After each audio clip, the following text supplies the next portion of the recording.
여러분, 성경은 우리가 그리스도와 하나가 되어야 한다고 말씀을 하죠. 하나님께서 우리 안에 계시고 우리가 하나님 안에 있고, 그렇게 성경은 말씀하고 그것이 우리 그리스도인들의 삶이라고 설명합니다. 그런데 여러분, 예수님께서 이 땅에 오셔서 성육신 하신 것이 바로 그것을 입증하고 증명하신 것을 여러분께서 잘 아시죠? 예수님께서 성육신 하신 것이 바로 이제 그것을 증명하신 것이죠. 다시 말해서 하나님께서 인간이 되어서 우리 타락한 인간의 육신 속에 사셨다. 다시 말해서 육신 가운데 누가? 하나님이 계셨다. 이러한 인간의 육체 속에 하나님께서 거하셨다. 그것이 예수님의 성육신 아닙니까? 하나님이 인간이 되셨다. 말씀이 육신이 되니. 그렇죠? 그러므로 여러분,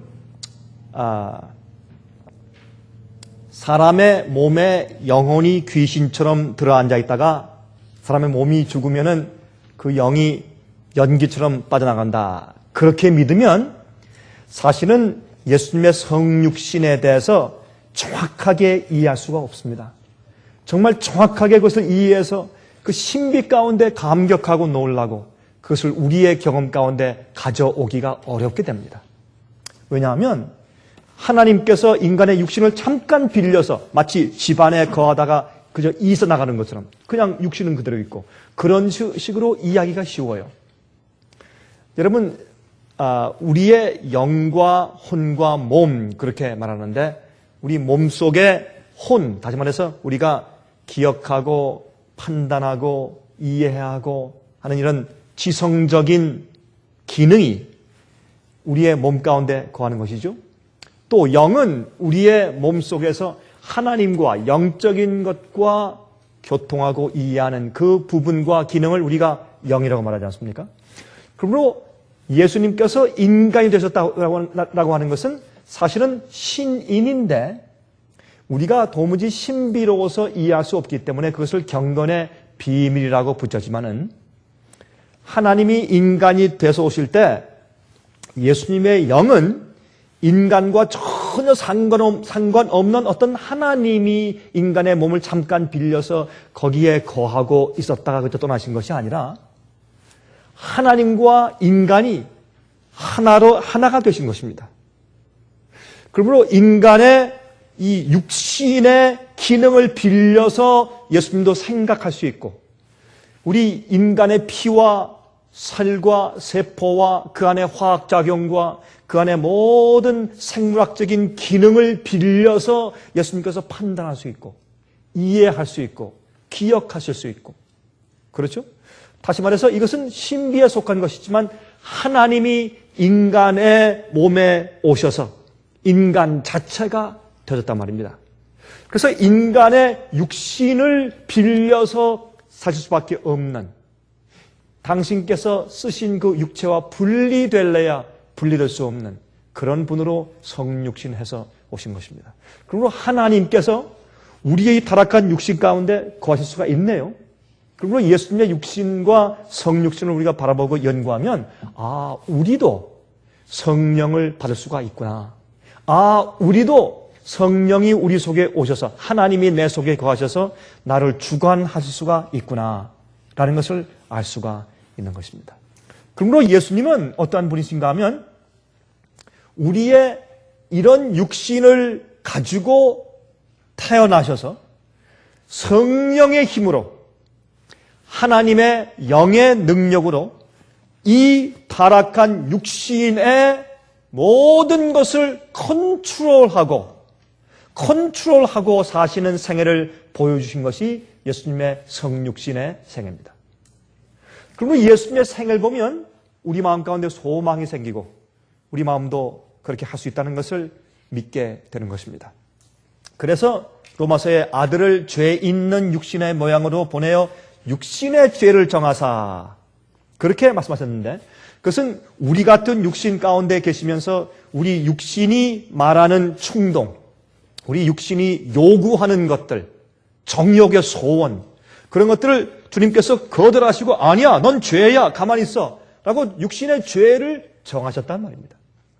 우리가 육신의 소원과 우리 정욕의 충동대로 따라 살면 너 그 죄야 가만히 있어 하지 아니하고 우리가 동의해서 따라가든지 아니면 그 힘에 못 이겨서 우리가 노예되어서 따라가는 것을 말하는 것인데, 예수님께서는 그렇게 하지 아니하시고 하나님의 영으로 하여금 예수님의 육신 속에서 그런 모든 것을 제어하고 컨트롤하게 만드셨다 그 말입니다. 그것을 가리켜서 우리가 예수님의 성육신이라고 말을 하는 것입니다. 그래서 예수님께서 그 모든 육신의 정욕과 죄의 충동을 예수님께서 제어하시고 컨트롤하시고 그걸 죄라고 정죄하셨어요. 그렇게 하신 생활을 사셨다. 그렇게 설명을 한 것입니다.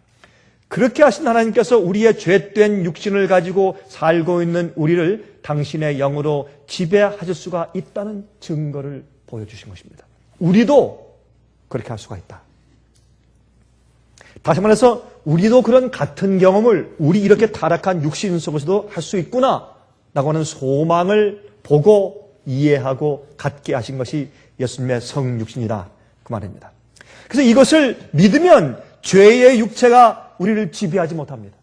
우리가 아무리 악한 죄의 육신을 가지고 있고 죄로 기울어진 악한 경향을 가지고 있더라도 우리의 아버지가 술 주정뱅이와 알코올 중독자였고 우리 어머니는 너무나 신경질적이어서 어쩔 수 없는 여인이었다고 할지라도 우리 조상이 우리 할아버지 할머니가 아무리 악한 자였을지라도 그러나 그런 육신의 파워와 힘이 타락한 본성의 힘이 우리를 지배할 수 없다. 우리의 영이 우리를 지배할 수 있다. 그래서 우리가 생명의 성령의 법이 사망의 법에서 죄와 사망의 법에서 우리를 해방시켰다. 그래서 우린 그러한 자들에게 절대로 정죄함이 없다라는 로마서 8장의 말씀을 그래서 우리가 이해할 수 있게 되는 것입니다. 이것은 예수님의 성육신의 생애와 아주 깊이 관계가 되어 있는 것입니다. 다 같이 우리 이제 로마서 8장을 좀 펴서 본문을 읽도록 하겠습니다. 로마서 8장 1절부터 5절까지 있는 말씀을 좀 펴서 보도록 하겠습니다. 로마서 8장 1절부터 5절입니다. 이렇게 말씀하십니다. 그러므로 이제 그리스도 예수 안에 있는 자에게는 결코 무엇이 없다고요? 정죄함이 없나니. 그냥 우리 읽을 때요, 이런 거 읽을 때 그러므로 이제 그리스도 예수 안에 있는 자에게는 결코 정죄함이 없나니. 그게 무슨 성경을 읽는 것이요. 그냥 그렇게 읽더라도 마음으로는 어떻게 돼요? 그러므로 이제 예수 그리스도 안에 있는 자에게는 결코 정죄함이 없나니. 이렇게 해야 돼요, 우리 마음속에. 이 말씀이 얼마나 분명한 말씀인지. 우리를 죄에 있다고 정하는 것이 없어졌어요. 아무도 우리를 정죄하지 못해요. 아무도 우리를 죄에 있다고 말하지 못하고 우리를 컨뎀하지 못해요. 예? 판단하지 못해요. 죄가 있다고 정하지 못해요. 이건 굉장한 일입니다. 이 말씀을 우리 좀 연구 좀 하려고 하는 것입니다. 2절. 이는 그리스도 예수 안에 있는 생명의 성령의 법이, 생명의 성령의 법이 뭡니까? 우리를 살게 하시니까 생명의 법이죠. 성령께서 역사하시니까 성령의 법인데, 이것은 우리 마음속에서 역사하시는 성령의 기능, 성령의 역사, 그렇게 말하는 것이에요. 성령의 법은 우리 속에서 역사하시는 성령의 법, 역사. 죄와 사망의 법에서, 그 뭐예요? 죄에 노예된 상태. 그래서 결국 죽게 되는 상태. 죄와 사망. 우리가 죄를 짓고 계속 살면 끝은 결국은 뭐라고요? 사망이에요. 그래서 죄와 사망의 법이에요. 우리가 죄의 노예가 되어서 계속 죄 가운데 노예되어서 살고 있으면 결국은 죽는데, 거기서 우리를 해방시켜줬어요. 무엇이? 생명과 성령의 법이 우리에게 하늘의 생명을 주고 성령의 역사로 우리의 육신에게 져서 살지 아니하고 육신의 명령대로 쫓아가지 아니하고 살 수 있는 성령의 역사가 나를 죄의 종된 생활에서, 그래서 결국 멸망되게 사망을 받게 하는 그 역사에서 나를 해방했단 말입니다. 그런 자들에겐 무엇이 없다? 결코 정죄함이 없다. 정죄함이 없다 그랬어요. 왜? 우리가 해방됐으니까. 해방되는 경험이 있는 것이 정죄받지 않는 사람인 것입니다. 율법이 육신으로 말미암아 연약하여 할 수 없는 그것을 하나님은 하시다니 곧 죄를 인하여 자기 아들을 죄에 있는 육신의 모형으로 보내어 육신의 죄를 정하사. 왜요? 우리는요, 하나님 아버지 우리는 안 됩니다. 그냥 은혜로 믿음으로 구원해 주십시오. 은혜로 구원해 주시고 우리 은혜를 받는 것을 그저 믿음으로 받겠습니다. 이렇게 해서 이제 그 반 정도만 많은 그리스도인들이 이해하는데 여기에 우리는 육신의 연약함 때문에 우리의 타고난 유전적인 법칙에 의해서 우리가 지금까지 배양해온 죄의 성질들과 여러분 우리가요 조상들에게서 받는 죄의 경향들이 많죠. 그것보다 어떤 의미에서 더 큰 것은요 우리가 지금까지 거듭나기 전까지 계속 죄를 지어오면서 배양해온 습관들 그거 큽니까? 참 커요. 우리 과거에 어떤 때는 그런 생각이 나죠. 내가 좀 한 40년만 좀 되돌릴 수 있다면 아니 한 50년만 되돌릴 수 있다면 아니 한 30년만 아니 20년만 우리 자매들이시요 여러분들이 그때 젊음의 아름다움을 회복하기 위해서만 그런 게 아니고 무슨 말인지 아시죠? 여러분 그때 그 잃어버린 시간들을 내가 돌이켜서 정말 내가 올바로 살아왔더라면 얼마나 좋은 습관들과 힘을 내가 배양했을까 하는 후회들이 있죠. 근데 우리가 이 배양한 그 모든 그런 육신의 연약함 때문에 주님의 뜻대로 살 수가 없고 우리가 주님의 법과 계명을 지키고 올바로 의롭게 살 수가 없어요. 선을 행할, 의로움을 행할 능력이 우리에게 전혀 없기 때문에 우리 육신은 연약해요. 그래서 할 수 없는 것을 하나님께서 어떻게 하셨다? 아들을 보내셨다. 근데 아들을 보내셔서 우리 죄값을 치르시고 십자가에 돌아가셨다? 그렇게 말하지 않았어요? 뭐라 그랬어요, 여기 사도 바울은? 그 아들을 보내서 그 아들을 우리의 죄 있는 모양으로 보냈어요. 우리의 육신 가운데 성육신 해서 보내서 우리의 죄의 육신의 연약함 가운데서 우리와 똑같은 입장에서 살게 해주심으로 우리를 도우셨단 말이에요. 그렇게 말씀하시는 것이 십자가뿐만이 아니에요. 그렇게 해서 육신의 모양으로 보내어 육신의 죄를 정하사 우리 같은 죄, 연약한, 타락한 죄의 육신 가운데 살면서도 죄는 넌 죄야. 그건 안 되는 거야. 라고 죄를 정하는 생애를 살아 보여주심으로 그런 말이에요. 그래서 4절, 육신을 쫓지 않고 그러므로 우리의 육신은 저렇게 연약하고 할 수 없는 것이구나. 그러니까 은혜를 구조 구원받는 것이 그렇게 하지 말고 우리의 육신의 연약함만 쫓지 말고 그 영을 쫓아 예수님을 승리하고 깨끗한 구세주로 만든 우리 같은 몸속에서 승리하는 모습을 보여준 예수님을 컨트롤했던 그 영을 성령을 쫓아 행하는 우리에게 율법의 요구를 이루어지게 하신다 했습니다. 그 율법의 요구가 예수님 생애에서만 이루어지는 것이 아니라 우리의 생애 속에서도 그것이 이루어지게 하려 하심이라. 육신을 쫓는 자는 육신의 일을, 영을 쫓는 자는 영의 일을 생각하는 일을 했어요. 영을 쫓는 자, 성령을 쫓는 자. 자, 그런데요, 우리가 한 가지 말씀을 좀 하고 지나갈 것이 있는데 결코 정죄함이 없다는 말씀을 읽을 때 두 부류의 그리스도인들이 생깁니다. 두 부류의 그리스도인들이. 첫 번째, 여러분 이 말씀은 이론이 아니고 경험을 말합니다. 가끔 우리가 그러죠. 우리 아이들한테 너도 좀 자라서 엄마가 돼봐라. 그럼 나 이해한다. 너 좀 커서 아빠가 돼봐라. 그럼 내 심정 이해할 것이다. 어떤 데는 그 말밖에 할 수가 없어요. 우리 자식들에게. 그렇죠? 그건 이론적으로 설명이 안 되니까. 참 마찬가지인데 이런 문제를 얘기할 때는요 설교하는 목사로서 참 이 안타까운 게 이거는 이론적으로만 늘어나서 이게 해결될 문제가 아니에요. 이건 마음 가운데 경험이 안 되면 이해가 안 되는 문제이기 때문에 답답합니다. 그럼 우리 최대한으로 설명하고 서로 이해해 보도록 하십시다. 이 결코 정죄함이 없다는 말씀을 읽을 때 두 부류의 그리스도인들이 생기는데 한 부류는 진정으로 생명의 성령의 법으로 해방된 경험이 없이도 해방된 죄의 파워에서 육신의 파워에서 해방된 경험이 없어요. 없음에도 불구하고 죄로부터 율법의 정죄로부터 해방되었다고 스스로 믿고 스스로 평안함을 창조해 가지고 있는 사람들이 있어요.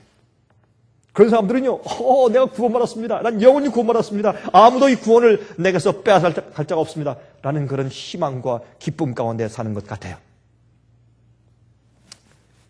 또 한 부류는 정말로 생명의 성령의 법으로 거듭나고 주님 안에서 사는 자들이에요. 그래서 결코 정죄함이 없는 경험 속에 있는 그리스도인들이 있습니다. 다시 말해서 가짜 정죄함이 없는 경험과 진짜 정죄함이 없는 경험이 있다고 말합니다. 이것을 우리 이해할 때. 그런데 문제가 하나 있어요. 또 하나 이제 언급할 문제가 있는데 그 문제는 뭐냐면 나이롱 교인들은요. 그렇게 말을 해주셨겠죠. 표현이. 나이롱 교인들이요. 어떤 의미에서요. 구원의 확신이 더 많아요. 나이롱 교인들이. 모르면요. 무대뽀로 믿거든. 무대뽀로 믿으면요. 무대뽀로 난 구원이다. 난 다 끝났다. 해버리면 말이죠. 뭐 막무가내 어떻게 할 수가 없어요. 그렇죠? 무대뽀로 믿으니까. 나중에 가서 보니까 잘못됐거든. 잘못돼서 깜짝 놀라고 충격을 받고 멸망할지라도 지금 현세에서는 어때요? 기뻐요. 현세에서는 말이죠. 가서 맥주도 마시고 술도 마시고 가서 가끔 간음도 하고 가끔 사기도 치고 하지만 그러나 난 예수를 믿기 때문에 난 가끔 헌금도 드리고 난 교회에서 열심히 하고 예? 가끔 친구들과 사업하다가 또 이제 콧등이 좀 빨개진다고 할지라도 예? 지금 현재 즐겁고 기뻐요. 왜? 무대뽀 믿음이 있으니까. 또 강도상에서 그렇게 잘못된 가르침을 또 하니까 또 그런가 하고 자기 개인적인 말씀에 연구가 없고 확신이 없어요. 그러나 믿으니까. 그래서 이런 나이롱 교인들에게는 별로 이런 말씀을 읽을 때 마음에 별로 갈등이 없고 별로 관심도 없어요. 난 무슨 구원 받았는데 목사님 무슨 말씀 하십니까? 난 십자가에 보이로 구원 받았습니다. 하면 그만이니까 참 무대뽀예요. 어떤 분들은 이제 화면을 통해서 이 말씀을 듣다가 좀 기분 나쁜 분도 계실 거예요. 저 목사님이 어떻게 무대뽀 신앙을 나 얘기하는가 이렇게. 사실입니다. 그런데요. 오히려 신실한 교인들에게 진지한 교인들에게 정말 진실된 교인들에게 이 결코 정죄함이 없다는 문제에 대해서 혼돈함이 더 많습니다. 그 사실입니다. 잘 모르는 사람들은 무조건 믿는다고 하지만 그러나 제대로 알고 믿는 자들에게 의문이 생겨요. 이러한 의문들이 생겨요. 우리 하나하나 좀 생각해 봅시다. 나는 주님의 약속을 믿습니다. 모든 죄를 자백하면 신실하신 하나님께서 용서해 주시고 불의에서 우리를 깨끗게 해 주신다는 사실을 믿습니다. 요한일서 1장 9절 보면 만일 우리가 우리 죄를 자백하면 저는 미쁘시고 우려우사 우리 죄를 사하시며 모든 불의에서 우리를 깨끗게 하실 것이요 라고 말씀했기 때문에 난 믿습니다.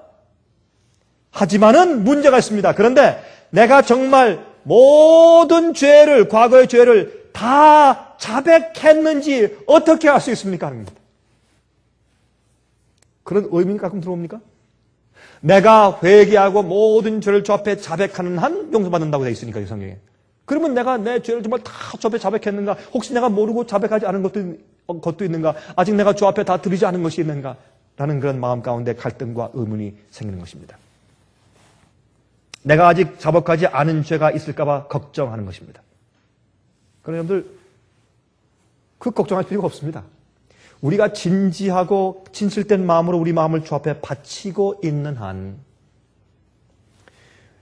여러분 성령께서는 우리가 회개하고 자복해야 할 필요가 있는 죄들만 우리에게 생각나게 하실 것입니다. 맞습니까? 건망증은 죄가 아닙니다. 우리가 잊어버려서 까먹어서 고백하지 않는 것은 죄가 아니에요.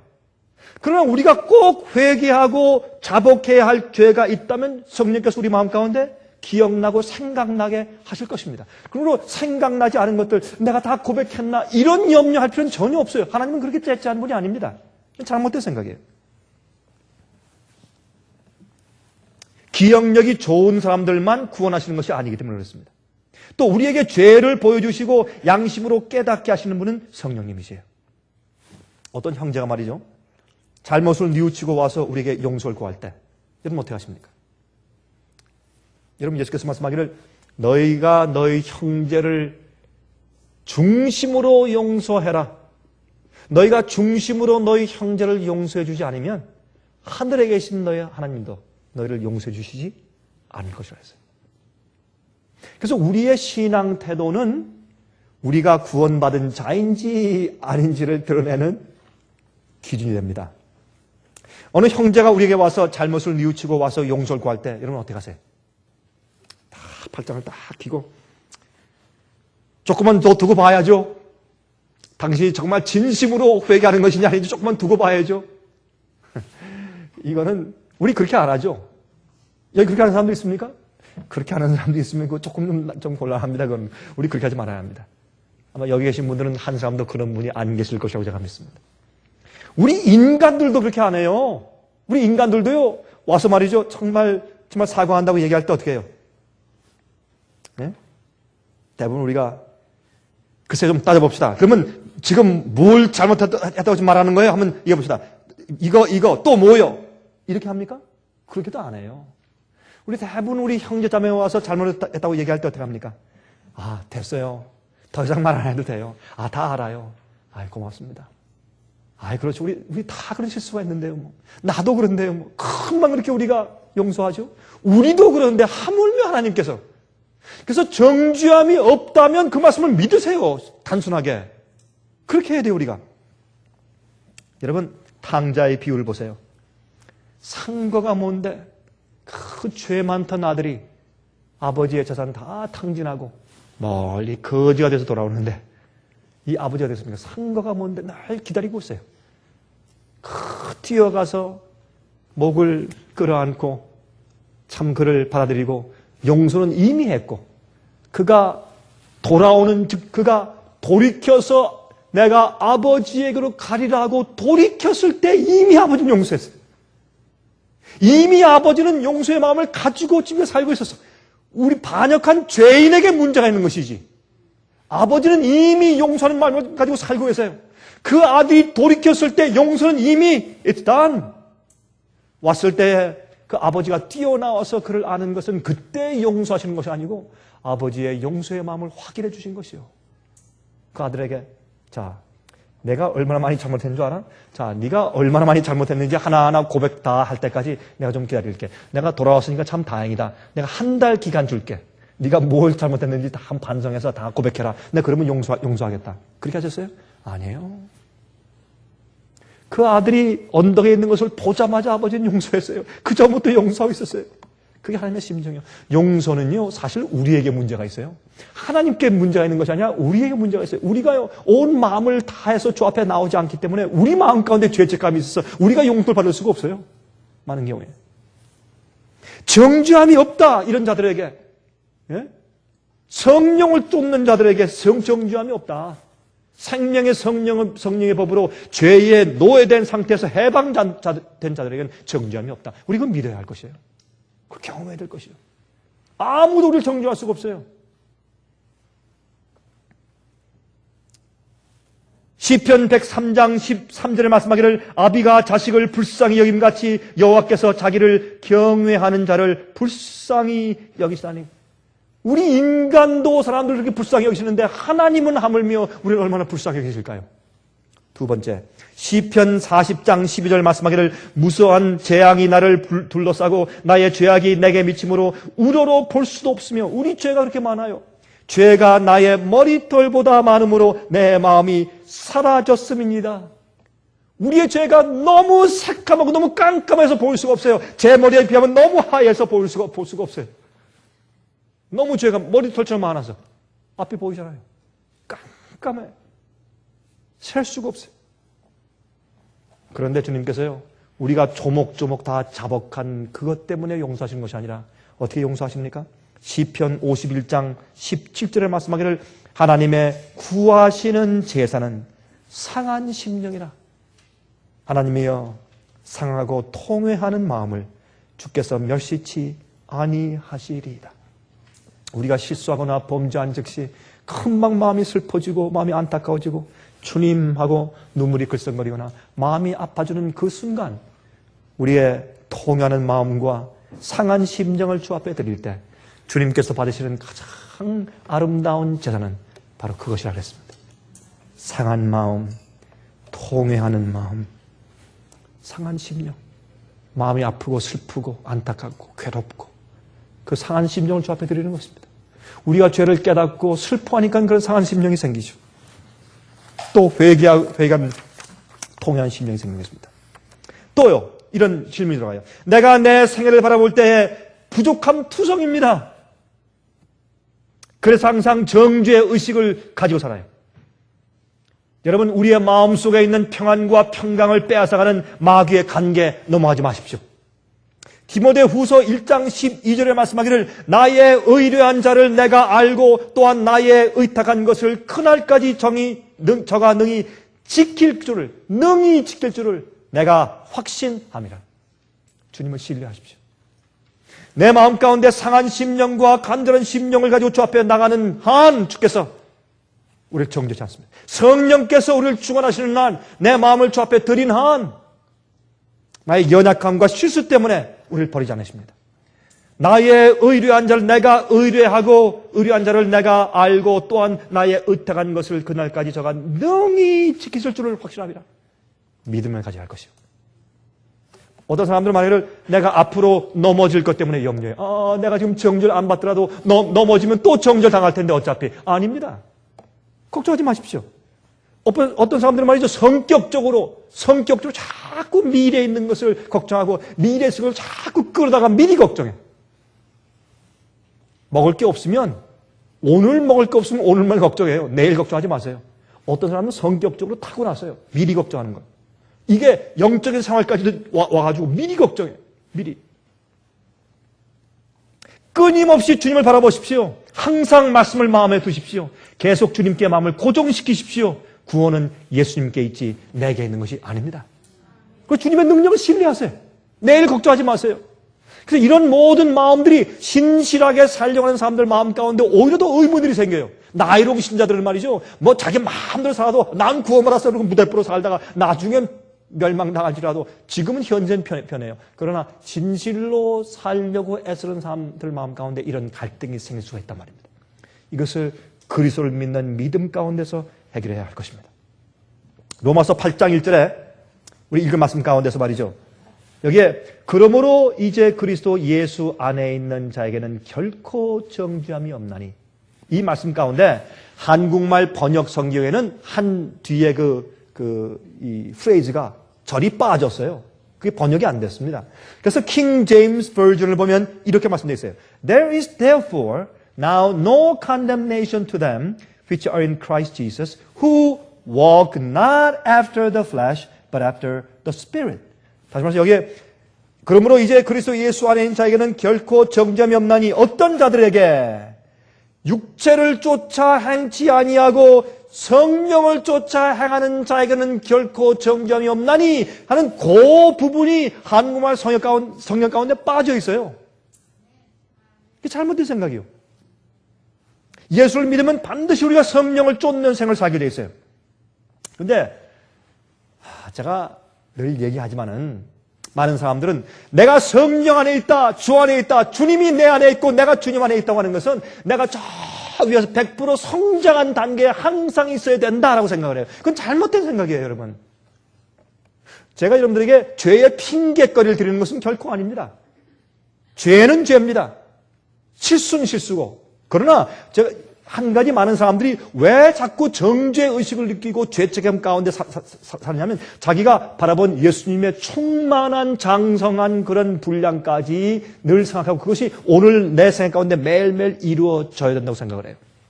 여러분 저는요 아마 여러분들보다는 더 의의 기별을 전파하는 진실되고 경건한 주의 종들과 사귀고 같이 잠을 자고 같이 여행하고 한 경험을 더 많이 해봤을 것입니다.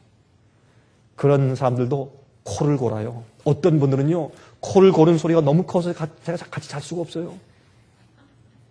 제가 그래서 어떤 분과 함께 같이 자게 되는 경험이 있으면 저는 베개를 들고 다른 방으로 가야 돼요. 할 수 없어요. 어떤 사람들은요, 실수하고 잘못된 결정을 해요. 어떤 사람들은 아주 피곤할 때 실수를 해요. 여러분 연약함들이 있어요. 그러나 그들 마음 가운데 무엇이 항상 존재해요? 영을 쫓는 간절한 심정이 항상 존재해. 항상 그것이 마음 가운데 존재해. 그걸 봐요. 하나님께서 그걸 보세요. 그리고 우리가 항상 그 안에서 영적으로 성장하고 있는 것을 주님께서 보세요. 여러분 우리가 낳은 아이들이 말이죠. 기어다니기 시작할 때 신기해 어쩔 줄 몰라요. 부모들은. 그 아이가 한 발자국 두 발자국 걸음마할 때 신기해서 너무 기뻐해요. 그런 부모가 어떤 때는 말이죠. 우리 서로에게 너무나 냉정해. 그렇죠? 또 내 자신에게 너무나 냉정한 비판을 주는 것을 보게 되는 것입니다. 자, 여러분, 그래서 우리의 육신의 소원을 쫓지 아니하고 성령의 음성과 감화를 쫓아서 걷고 행하는 자들에겐 결코 정죄함이 없다. 왜? 그들은 우리 육체의 파워에서 성령의 능력으로 해방됐기 때문에. 더 이상 우리 육신이 주는 충동을 그대로 따라서 너희처럼 행할 필요가 없게 된 사람, 습관적인 죄를 그친 사람, 스탑한 사람, 영적으로 살기가 좋은 사람, 주님의 뜻대로 살기가 기쁜 사람, 말씀을 읽기를 좋아하는 사람, 기도하기를 즐겨하는 사람, 이런 사람이 되었기 때문에, 영적인 사람이 되었기 때문에. 여러분이 피곤해서 말씀을 읽기 싫을 때가 있죠. 피곤해서 빨리 자고 싶지. 그런 걸 말하는 것이 아니라 근본적으로 말씀을 사모하고 근본적으로 주님께 기도하고 교통하기를 좋아하고 그런 마음이 생겨버렸어요. 그런 자들에게, 그렇게 영을 쫓아 사는 사람들에게 무엇이 없다? 정죄함이 없어요. 아무도 정죄하고 아무도 비난할 수가 없어요. 하나님이 인정하시기 때문에. 그걸 말하는 것이에요. 그런 자들이 나중에 어떻게 해요? 예수님을 가만히 바라보니까 어떻게, 주님의 그 성육신하여 사신 그 생애가 내게도 가능하구나? 이런 마음이 들어가요. 그래서 육신을 쫓지 않고 그 영을 쫓아 향하는 우리에게 율법의 요구를 이루어지게 하세요. 주님 안에서뿐만 아니라 우리 속에서도. 예수님께서는 죄를 변명치 않았습니다. 육신의 죄를 정죄하시고 범죄치 않으셨어요. 우리도 말이죠. 우리 모두가 우리의 육신도 하나님의 율법의 선함과 거룩함을 인정하긴 해요. 그러나 문제는 육신을 쫓아서 자기의 연약한 노력으로 이루려고 애쓰는 자들은 주의 율법을 이룰 수가 없어요. 그 순종하고 지킬 수가 없어요. 안 됩니다. 그래서 육신은 뭡니까? 육신. 우리 속에 육신과 영이 한꺼번에 있어요. 우리 속에 육신도 있고 영도 있어요. 육신은 우리가 타고난 것이고 배양한 죄 습관이고, 영은 주의 성령의 지배와 역사예요. 그것이 두 가지가 항상 우리 속에 있어요. 그래서 어떤 때는 육신이 이기고 어떤 때는 영이 이길 수가 있어요. 그런데 어떻게 예수님 안에서 항상 영을 쫓아 사는 사람들은 주님의 은혜와 능력을 항상 바라보면 성령이 우리 속에서 이겨요. 영의 역사와 기능이 내 육체의 소원과 정욕을 이겨요. 쳐서 정복하고 승리해요. 그래서 영이 나를 주관하게 돼요. 그래서 육신은 뭐냐면 선을 행해야 한다는 것을 알기는 알지만은 행할 수가 없는 상태를 가리켜서 성경은 육체라, 육이라 그랬단 말이에요. 그게 육이에요. 선을 행하는 것이 뭔지 알아요. 진리를 알아요. 하지만 하려고 아무리 애써도 할 수가 없는 상태. 영은 뭐예요? 영에 있는 사람은 영에 있는 사람은 뭐예요? 할 수 있는 상태.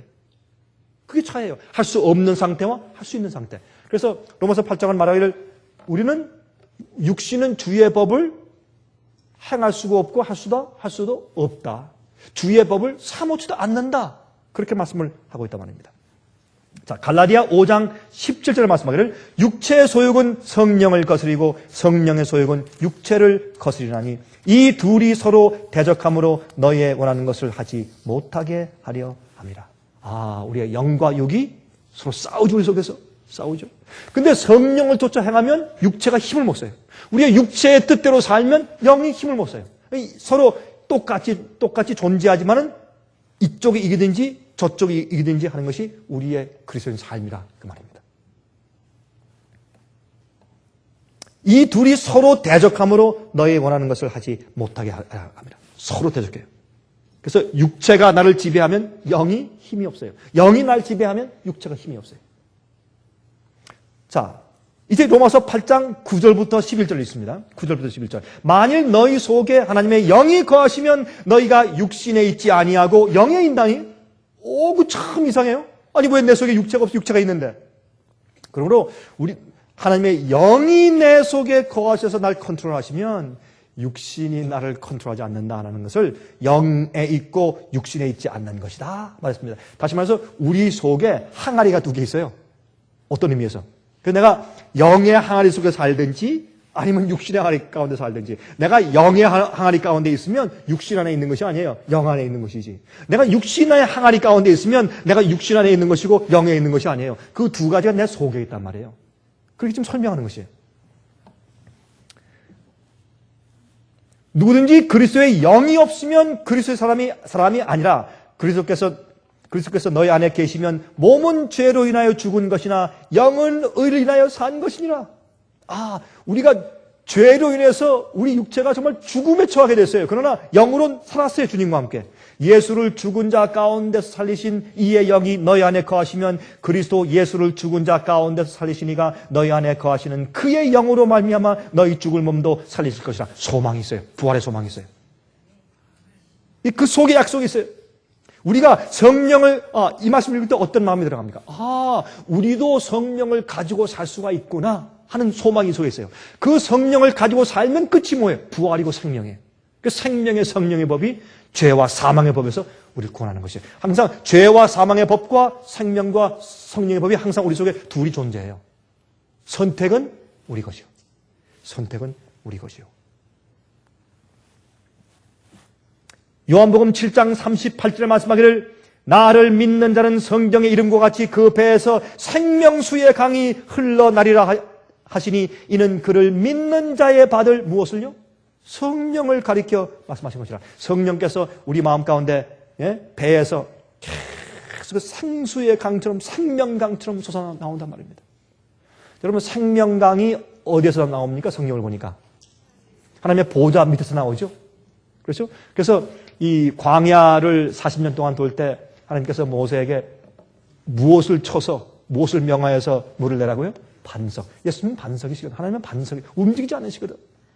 우리 인간들이요 요리 빼쭉하지 이렇게 저렇게 왔다 갔다 하고 정말 변덕이 심하고 하지.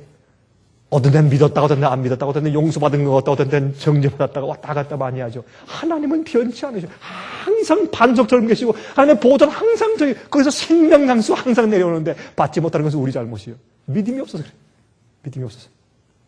정죄함이 없어요. 믿으세요 이렇게. 어떤 사람은 목사님 오늘은 그런데 내일 제가 또 실패할걸요. 그래서요. 그래서 어떠단 말이에요. 지금은 정죄함이 없어요. 내가 성령을 쫓아 행하는 한 정죄함이 없어요. 내가 다 고백을 못한 것 같은데 혹시 내가 고백 안 한 죄가 갑자기 생각나면요. 그래서요. 현재 지금 정죄함이 없는 주님의 완전한 구원과 용서를 누리세요. 감사하세요. 받으세요.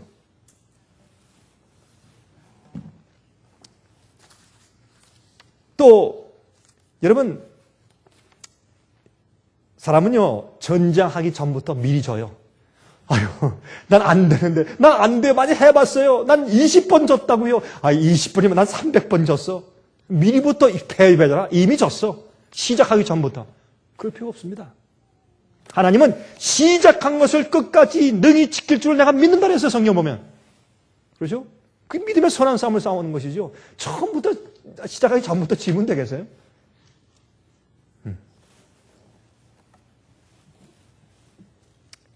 여러분 샘물 여러분 살고 있는 땅에 샘물 있습니까? 스프링. 그거 막으려고 해보세요. 가서 막아보세요. 막아지는가? 샘물은요 아무리 적은 것이 졸졸 나와도 아무리 막아도 샘물은 못 막아요. 예? 생명강수처럼 너희 뱃속에서 솟아올라온다. 성령을 말하는 것이요. 성령은 막을 수가 없어요. 우리가 성령을 달라고 기도하고 저 앞에 무릎 꿇고 주여 나는 죄인이고 내 몸은 연약하고 나는 할 수 없으니까 내게 성령을 달라고 간절히 기도하면 그 주신 성령을 우리가 막을 길이 없어요. 주님의 영은 우리 속에서 막을 길이 없어요. 여러분 여기 누가복음 보면 뭐라 그랬어요? 누가복음에 밤중에 문 들리는 소리 그렇죠? 밤에 막 뭉터져요. 부자가 이미 다 자는데 누가 우리 잠을 깨우느냐? 옆집에 지금 내 옆집 사람인데 내 친구의 가족이 쫄쫄 굶고 먹을 것 없이 왔는데 우리에게 대접할 음식이 없습니다. 음식 좀 주십시오. 막을 길이 없어요. 주었어요. 그렇게 악한 인간 부자들 오는데 너희가 성령을 구할 때 내가 너에게 하물며 성령을 주지 않겠느냐? 성령을 구할 때 성령을 주시는 건 아무도 막을 길이 없어요. 이 세상에 무슨 장사도 막을 길이 없어요. 가족도 막을 수가 없고 남편과 아내도 막을 수 없고 부모도 막을 수 없어요. 성령은. 가끔 저한테 이메일이 오고 전화가 와요. 목사님, 연약한 얘기를 하다가 나중에 격려하는 말씀으로 서서 내 남편이 뭐라고 해도, 아내가 뭐라고 해도, 부모님이 뭐라고 해도, 내 형제가 뭐라고 해도, 내 상관이 뭐라고 해도 나는 이제 말씀대로 살겠습니다. 그런 사람들, 성령의 감화 가운데 서는 사람들, 이 세상이 감당치 못할 사람들이요. 그런 사람들은 샘물을 막으려고요, 이 흙을 퍼다가 아무리 갖다 얹고 아무리 발로 디뎌보세요. 그 샘물이 막히나? 그 옆으로 싹 또 스며 나와요. 아무리 돌을 갖다가 해보세요. 콘크리트 갖다 발라보세요. 되나? 다른 데 다 새어나와요. 콘크리트를 삐져서 그 옆으로 물이 새어나와요. 막을 길이 없어요. 샘물은. 우리 속에서 샘물처럼 솟아나오는 성령의 역사는 막을 길이 없어요. 문제는 우리가 선택하지 않아. 성령을 구하잖아요. 성령을 쫓아 행하는 자들에게 정죄함이 없나니 그랬어요. 성령. 정죄함이 없나니. 저는 그걸 믿습니다. 정죄함이 없나니. 내가 연약해서 또 실패하면 그래서요. So what? 정죄함이 없어요. 주님께서 우리를 승리케 하고 넘어지지 않게 해줄 수 있다는 것을 믿으세요. 그렇게 하시면 돼요.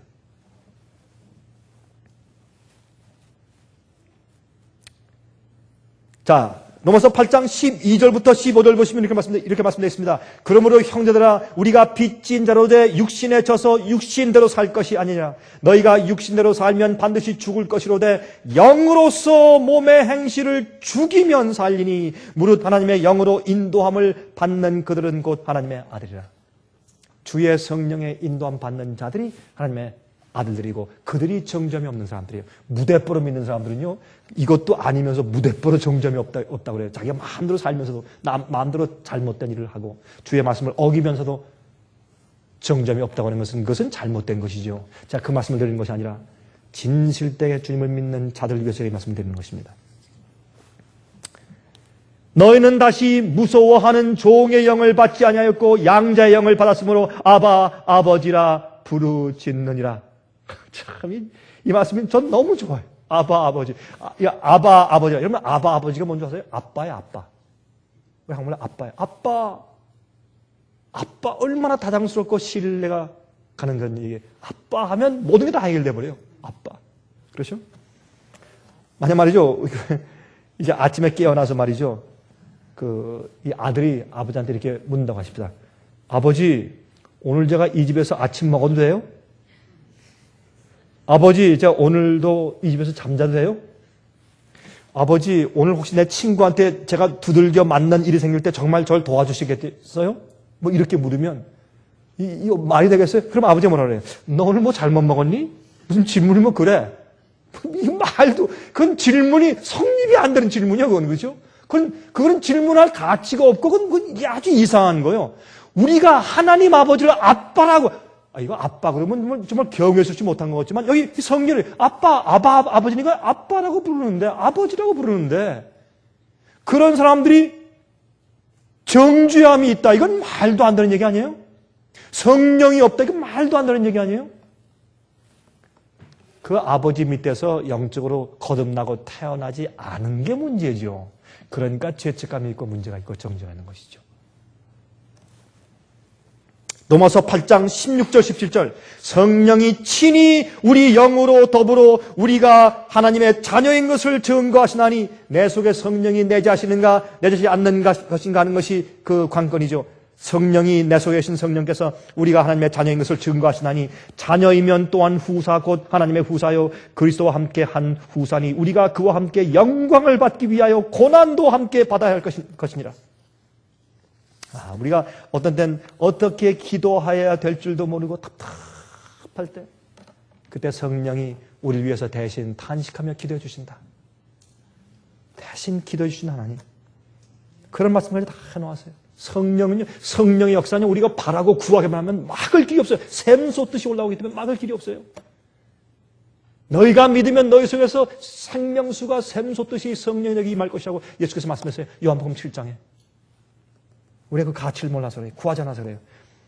로마서 8장 23절부터 28절까지 이뿐 아니라 또한 우리 곧 성령의 처음 익은 열매를 받은 우리까지도 속으로 탄식하여 양자될 것 곧 우리 몸의 구속을 기다리느니라.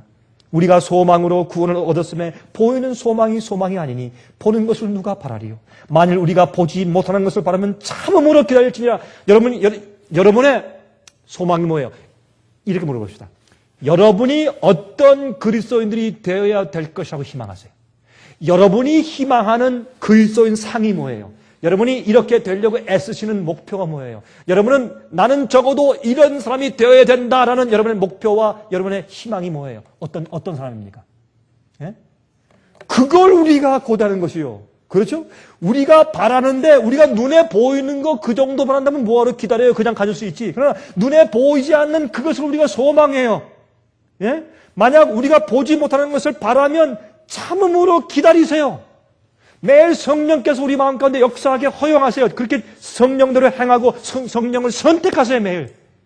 우리 마음속에 있는 연약함과 죄의 습성과 타고난 죄의 습성과 악에 기울어지는 경향과 우리의 못된 성질들, 여러분 못된 사람들도 양심의 후회가 있어요? 없어요? 있어요. 어떤 사람이 저한테 그러더라고요. 목사님 그거 보셨죠? 참 저 못된 사람, 저 사람은요 절대로 그리스도 아니라고요. 그런 사람이 있더라고요. 저한테. 전 저만큼 이런 생각을 했습니다. 형제요, 그 마음을 좀 고쳐야 합니다. 제가 한번 그런 얘기 해준 적이 있어요. 형제, 그 마음, 그 생각을 고쳐야 합니다. 왜 그 사람의 생애 가운데 60, 70, 80, 90 평생의 긴 한 평생 동안에 딱 한 점을 딱 보고 판단하십니까? 하나님은 그렇게 안 하십니다. 하나님은 그렇게 안 하십니다. 그거 하나 딱 보고 저거 보라고, 저 못된 사람. 그 못된 사람도 돌아가서 후회하고 마음 가운데 가슴을 치면서 회개해요. 그걸 인정해 줘야 돼요. 우리 하나님이 보시는 것을 우리도 볼 수 있어야 돼요. 우리도. 그럼 마음에 너그름을 가지고.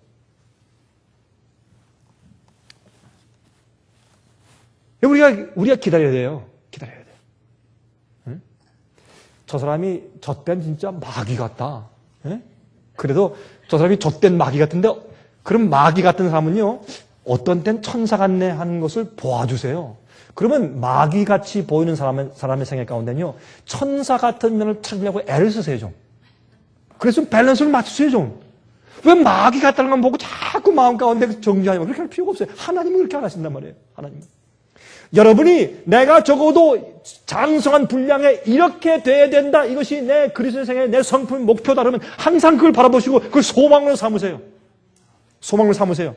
그리고 나가세요. 그리고 성령을 쫓아가세요. 성령이 우리를 어떻게 그쪽으로 계속 인도하시니까.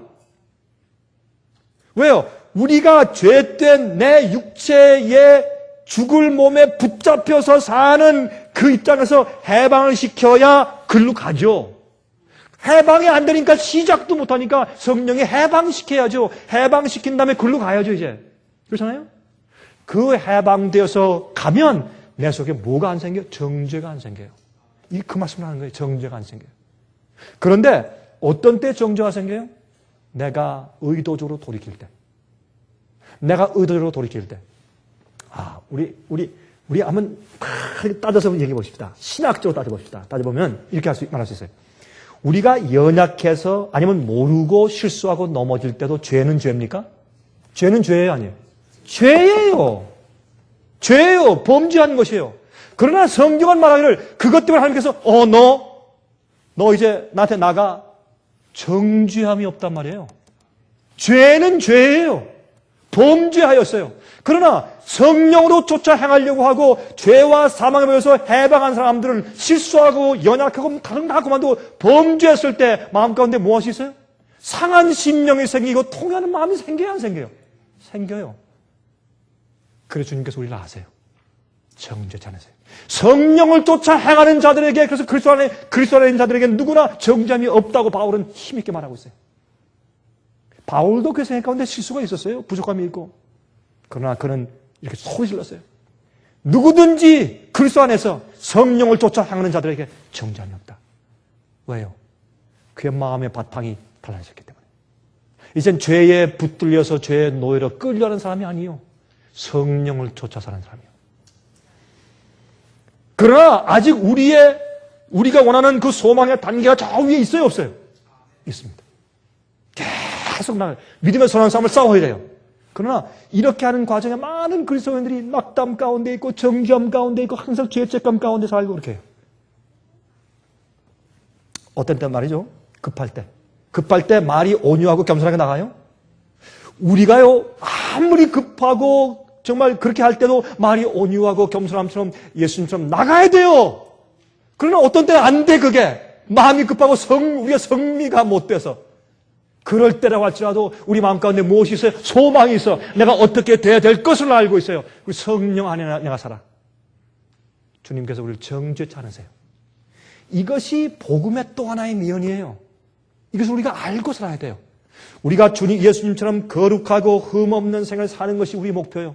그러나 이런 면이 우리의 복음 가운데 또 한 면으로 이해되고 작용되어야 할 것입니다. 자, 그러면 끝으로 말이죠. 여기에. 이와 같이 성령도, 보세요. 만일 우리가 보지 못하는 것을 바라면 참음으로 기다릴지라. 어떤 때는 답답해. 내가 어떻게 하면 좋아? 내가 또 왜 이랬나? 막 이렇게 할 때, 보세요. 26절 보세요. 이와 같이, 우리도 그런데, 우리 속에 계신 성령도 이와 같이, 성령도 우리 연약함을 도우시나니 우리가 마땅히 빌 바를 알지 못하나 오직 성령이 말할 수 없는 탄식으로 우리를 위하여 친히 간구하시느니라. 우리가 답답할 때 성령이 나를 위해서 기도해 주신단 말이에요. 여러분 어떤 답답하세요? 내가 이것밖에 안 나. 답답하세요? 답답하세요. 그때 뭐 하신다고요? 어떤 때 우리가, 여러분이 어떤 때 기도할 마음도 안 생길 정도로 답답할 때가 있죠. 그때는 뭘 하시는 때나? 성령이 나를 위해서 말할 수 없는 탄식으로 우리 위해 친히 간구하시는 시간이라.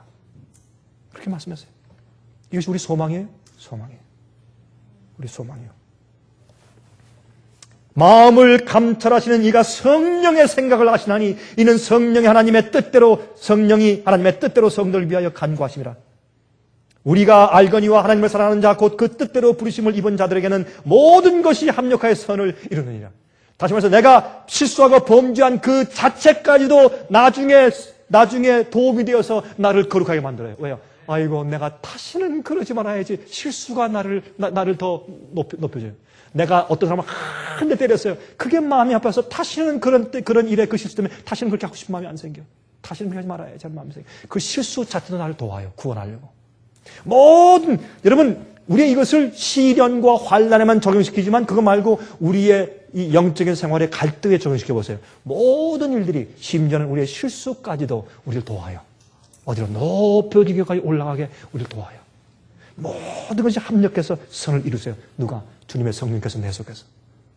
하나님의 구원하시는 은혜요. 얼마나 크신 은혜인지 몰라요. 얼마나 크신 은혜인지 몰라요. 자, 여기서 우리 끝으로 한 가지 우리 알고 진행할 것입니다.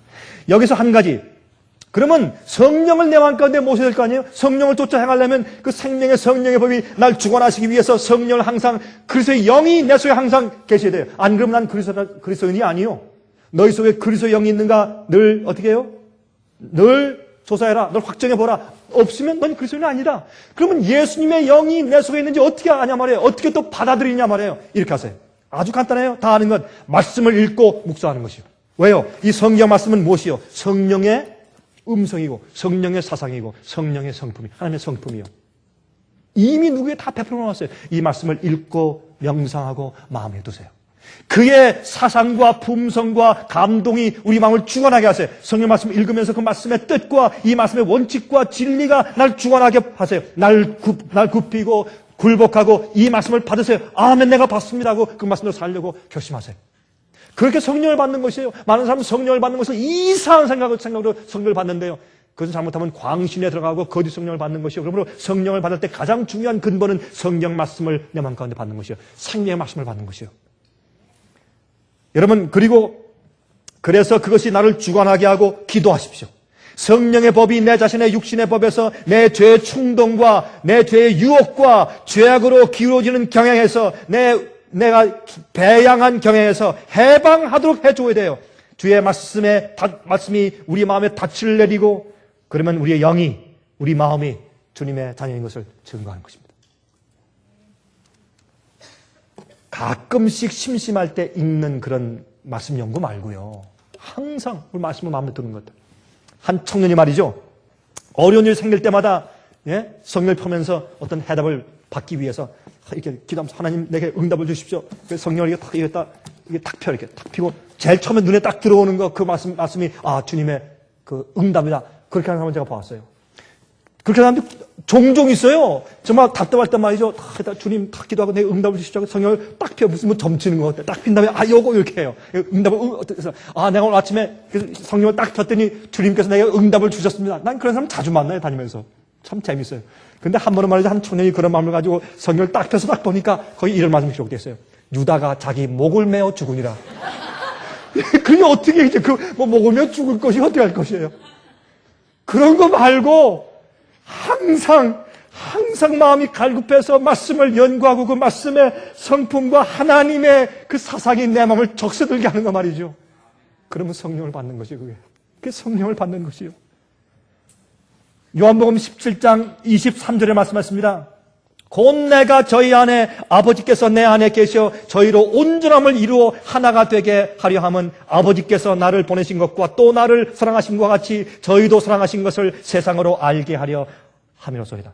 아니 참 이상해요. 여기 말씀하기를 아버지께서 우리를 사랑하시는 것이 하나님이 아버지께서 아들 예수를 사랑한 것과 똑같아요. 당신 아들 예수를 사랑하시는 그 똑같은 사랑으로 우리를 사랑하신다. 어떻게 알아요, 그거를? 성경 말씀에 그렇게 기록되어 있으니까 하는 것이에요. 이게 성령을 받는 거예요. 있는 주의 말씀을 그대로 받아들이세요. 성령의 역사와 성품과 사상과 아버지의 뜻을 내가 받는 것이요. 말씀. 그래요, 하나님? 감사합니다 하면 성령이 내 속에 들어와요. 예? 무엇을 해라? 알겠습니다. 뭘 하지 말아라? 알겠습니다. 이렇게 지켜라? 알겠습니다. 이렇게 해라? 이것이 좋으니라? 알겠습니다. 말씀을 받으세요. 그 성령을 받는 것이 하나님의 사상과 닮아가는 것이에요. 아주 간단해요. 그리고 저 앞에 교통하세요. 마음을 터놓으세요. 여러분, 제발 단순하고 실질적인 경험을 통해서 정죄함을 받지 않는 생애를 사시길 간절히 바랍니다. 하늘에 계신 우리 아버지, 거룩하시고 지존무상하시며 창조주이신 여호와 하나님을 아버지라고 부르라고 그런 이해할 수 없이 큰 특권을 주셨으니 참으로 감사합니다. 정말로 우리 마음 가운데 아버지께 능력을 구하고 우리 썩어질 육신의 종 노릇하지 않기를 간절히 사모하여 간청하오니 아버지시여 예수님께서 성육신하여 사실 때 가지고 계셨던 그 성령을 우리에게도 매일 나누어 주시옵소서.